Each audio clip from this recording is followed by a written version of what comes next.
Assalamualaikum warahmatullahi wabarakatuh. Kami dari kelompok 8 akan membahas materi tentang tabungan. Sebelumnya, perkenalkan, nama saya Indri Arwianti. Perkenalkan, nama saya Diana Putri. Perkenalkan, nama saya Muhammad Habib Maulana sebagai pemateri. Menurut Undang-Undang Nomor 10 Tahun 1998 tentang Perbankan, tabungan merupakan simpanan yang penarikannya hanya dapat dilakukan menurut syarat tertentu yang disepakati, tetapi tidak dapat ditarik dengan cek, dilihat giro, atau alat lainnya yang dipersamakan dengan itu. Tabungan juga merupakan simpanan yang sangat dikenal masyarakat karena sejak sekolah dasar anak-anak sudah mulai dikenalkan dengan tabungan, meskipun dalam bentuk tabungan sekolah. Tujuan-tujuan masyarakat menabung di bank antara lain: yang pertama, nasabah merasa aman menyimpan uangnya dalam bentuk tabungan di bank. Yang kedua, nasabah dapat menarik tabungannya dengan mudah karena bank memberikan kemudahan dalam hal penarikan. Misalnya, adanya ATM yang tersebar di mana-mana. Yang ketiga, tujuannya adalah untuk penghematan supaya seluruh penghasilannya tidak digunakan untuk berbelanja. Peranan tabungan dalam negeri atau tabungan domestik sebagai sumber dana untuk pembiayaan pembangunan sangatlah besar. Tabungan domestik diperoleh dari sektor pemerintahan dan sektor masyarakat. Akan selisih antara penerimaan luar negeri dan pengeluaran yang rutin. Pengaruh tabungan terhadap pertumbuhan. Model Solow menunjukkan bahwa tingkat tabungan adalah determinan penting dari persediaan modal pada kondisi steady state. Dengan kata lain, jika tingkat tabungan tinggi, maka perekonomian akan mempunyai persediaan modal yang besar dan tingkat output yang tinggi. Serta sebaliknya, jika suatu negara mempunyai tabungan yang kecil, yang rendah, maka perekonomian akan mempunyai persediaan modal yang rendah dan tingkat outputnya pun akan kecil. Dasar dari model Solow inilah kemudian banyak dikaitkan dengan kebijakan fiskal. Defisit anggaran yang terjadi terus-menerus dapat mengurangi tabungan nasional dan menyusutkan kemampuan berinvestasi. Konsekuensi dalam jangka panjangnya yaitu rendahnya persediaan modal dan pendapatan nasional. Dalam kaitannya dengan tingkat pertumbuhan, menurut Solow, tingkat tabungan yang lebih tinggi hanya akan meningkatkan pertumbuhan untuk sementara sampai perekonomian mencapai kondisi steady state baru yang lebih tinggi dari sebelumnya. Jika perekonomian mempertahankan tingkat tabungan yang tinggi, maka hal itu hanya akan mempertahankan persediaan modal yang besar dari tingkat output yang tinggi tanpa mempertahankan tingkat pertumbuhan yang tinggi. Kemudian ada sarana penarikan tabungan. Sarana penarikan tabungan ini ada 4 macam. Yang pertama ada buku tabungan, yang kedua slip penarikan, ketiga ATM, yang keempat sarana lainnya. Yang pertama ada buku tabungan. Buku tabungan merupakan salah satu bukti bahwa nasabah tersebut adalah nasabah penabung di bank tertentu. Setiap nasabah tabungan akan diberi buku tabungan dan dalam buku tabungan tersebut akan diperoleh informasi tentang mutasi setoran, penarikan, dan pemindah bukuan. Informasi yang terdapat dalam buku tabungan menggambarkan tentang mutasi dan saldo tabungan. Kemudian yang kedua ada slip penarikan. Slip penarikan merupakan formulir yang disediakan oleh bank untuk kepentingan nasabah yang ingin melakukan penarikan tabungan melalui kantor bank yang menerbitkan tabungan tersebut. Kemudian yang ketiga ada ATM. ATM atau anjungan tunai mandiri merupakan sejenis kartu plastik yang fungsinya dapat digunakan untuk menarik dana tunai dari rekening tabungan melalui mesin ATM yang telah disiapkan oleh bank. Kemudian yang keempat ada sarana lainnya. Sarana lain yang disediakan oleh bank misalnya formulir transfer. Formulir transfer merupakan sarana pemindah bukuan yang disediakan untuk nasabah dalam melakukan pengiriman uang baik ke bank sendiri maupun ke bank lain. Beberapa bank dapat melayani nasabah yang ingin menarik dan atau memindahkan dananya dari rekening tabungan tanpa harus membawa buku tabungan. Fasilitas ini diberikan oleh bank pada nasabah yang sudah dikenal dan loyal. Dalam perkembangannya, bank juga menawarkan transaksi penarikan atau pemindah bukuan melalui media komunikasi seperti internet banking dan SMS banking. Kemudian ada perbedaan tabungan bank konvensional dengan bank syariah. Tabungan konvensional merupakan simpanan pada bank yang penarikannya itu sesuai dengan persyaratan yang ditetapkan oleh bank. Penarikan tabungan dilakukan menggunakan buku tabungan, slip penarikan, kwitansi, atau kartu ATM. Kepada pemegang rekening tabungan akan diberikan bunga tabungan yang merupakan jasa atas tabungannya. Kemudian yang kedua itu ada tabungan syariah. Tabungan syariah menerapkan dua akad tabungan, yaitu yang pertama ada wadiah dan mudorobah. Tabungan yang menerapkan akad wadiah mengikuti prinsip wadiah ya ad-damanah. Artinya tabungan ini itu tidak mendapatkan keuntungan karena ia dititipkan dan dapat diambil sewaktu-waktu dan menggunakan buku tabungan atau media lain seperti kartu ATM. Kemudian tabungan yang berdasarkan akad wadiah ini tidak mendapatkan keuntungan dari bank karena sifatnya hanya titipan. Akan tetapi, bank tidak dilarang jika ingin memberikan semacam bonus atau hadiah. Kemudian ada tabungan yang menerapkan kemudian ada tabungan mudorobah. Tabungan yang menerapkan akad mudorobah ini mengikuti prinsip-prinsip akad mudorobah. Akad mudorobah sendiri itu ada 3 macam. Yang pertama, keuntungan dari dana yang digunakan harus dibagi antara sahibul mal atau nasabah dan mudorib bank atau bank. Kemudian yang kedua, adanya tenggang waktu antara dana yang diberikan dan pembagian keuntungan. Karena untuk melakukan investasi dengan memutar dana itu diperlukan waktu yang cukup. Kemudian yang ketiga ada Fatwa Dewan Syariah Nasional MUI tentang tabungan. Fatwa Dewan Syariah Nasional MUI itu membagi tabungan atas 2 jenis. Yang pertama, tabungan yang tidak dibenarkan secara syariah. Kemudian ada tabungan yang dibenarkan. Tabungan yang tidak dibenarkan secara syariah yaitu tabungan yang berdasarkan perhitungan bunga. Kemudian tabungan yang dibenarkan itu tabungan yang berdasarkan prinsip mudorobah dan wadiah. Kemudian ada ketentuan umum tabungan berdasarkan mudorobah. Yang pertama, dalam transaksi ini nasabah bertindak sebagai sahibul mal atau pemilik dana dan bank bertindak sebagai mudorib atau pengelola dana.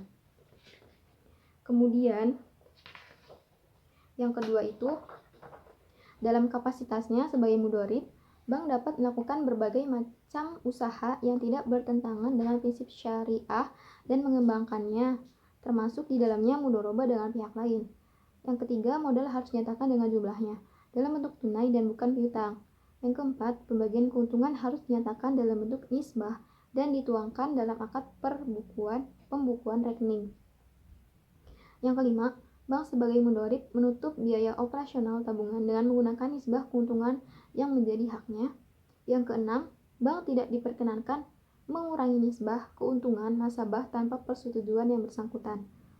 Kemudian ada ketentuan umum tabungan berdasarkan wadiah. Yang pertama, bersifat simpanan. Kedua, simpanan bisa diambil kapan saja atau berdasarkan kesepakatan.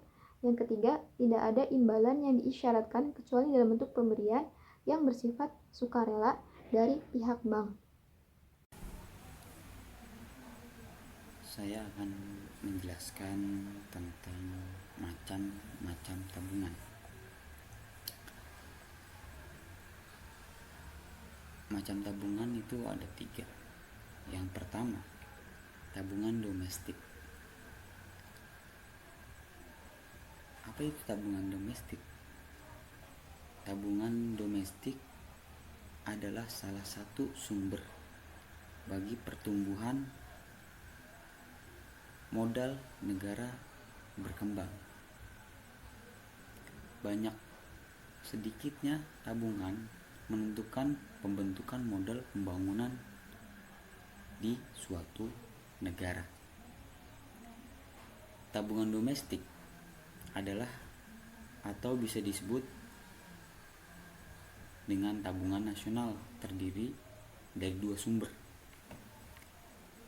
yaitu tabungan pemerintah dan tabungan masyarakat. Yang kedua, tabungan pemerintah. Tabungan pemerintah itu dibagi menjadi 2.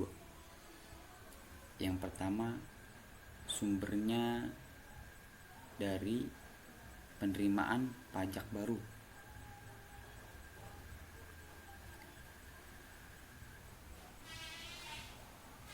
Sumber penerimaan pajak baru ini salah satunya bisa diperoleh dari peningkatan penerimaan pajak, contoh dari sektor pertanian. Untuk mencapai tujuan dari sektor pajak ini bisa dilakukan dengan dua pilihan, yaitu yang pertama dengan menggunakan pajak tanah yang dimilikinya, baik dikelola maupun tidak dikelola si pemiliknya. Cara yang kedua, tabungan perusahaan adalah laba yang ditahan oleh perusahaan. Apa yang dimaksud dari sini? Pendapatan perusahaan setelah pajak dikurangi dividen yang dibayarkan kepada pemegang saham. Nah, tabungan swasta yang kedua adalah tabungan rumah tangga. Tabungan rumah tangga adalah bagian dari pendapatan rumah tangga yang tidak dibelanjakan. Maksudnya apa? Apabila kita mendapatkan pendapatan dan tidak dibelanjakan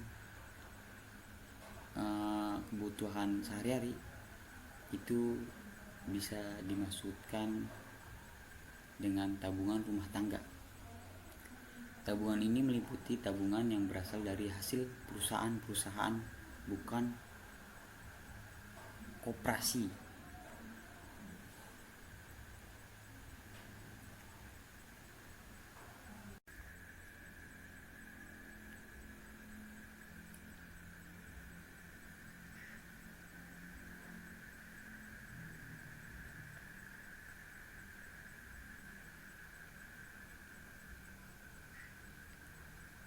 Apabila penurunan permintaan agregat menurun, dapat menyiratkan dua hal. Pertama, peran tabungan masyarakat terhadap pendapatan nasional semakin besar. Yang kedua,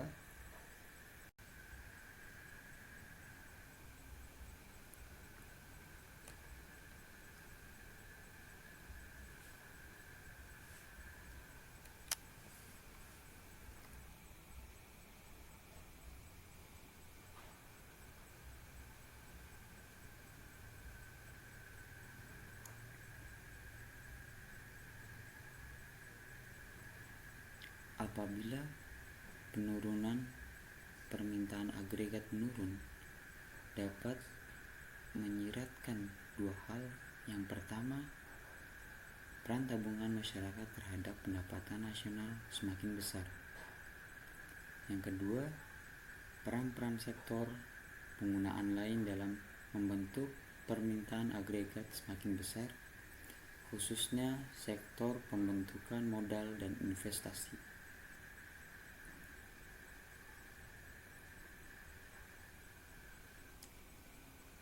Sektor-sektor impor.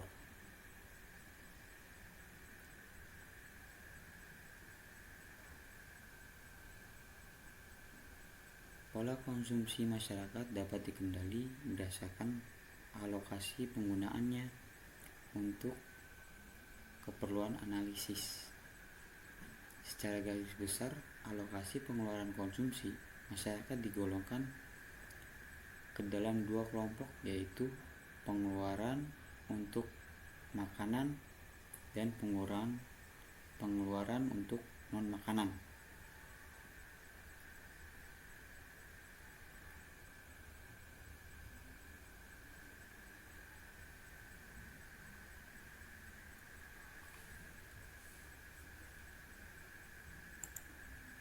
penentu-penentu lain tabungan itu ada 6. Yang pertama, kekayaan telah terkumpul, di mana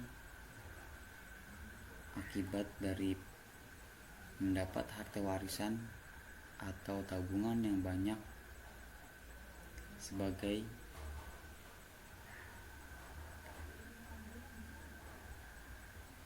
akibat dari usaha di masa lalu, maka seseorang akan berhasil mempunyai kekayaan yang mencukupinya. Keadaan yang seperti itulah sudah tidak berambisi lagi untuk menabung yang lebih banyak. Yang kedua, suku bunga bisa diartikan sebagai pendapatan yang diperoleh dalam melakukan tabung menabung.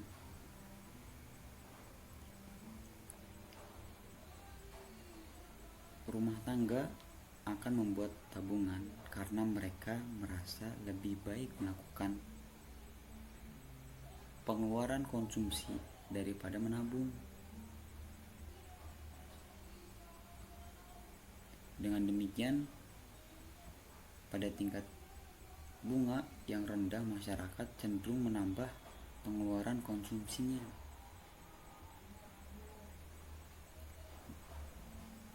Yang ketiga, sikap berhemat.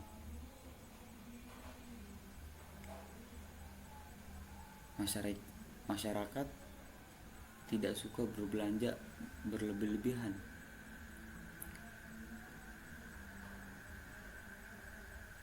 Dan lebih mementingkan tabungan dalam masyarakat. Yang keempat, keadaan perekonomian. Dalam perekonomian yang tumbuh dengan tidak hanya menganggurkan, masyarakat berkecenderungan melakukan pengangguran yang lebih aktif. Mereka mempunyai kecenderungan kurang dalam hal menabung. Tapi dalam hal perekonomian yang lambat perkembangannya, tingkat pengangguran menunjukkan peningkatan sikap masyarakat dalam melakukan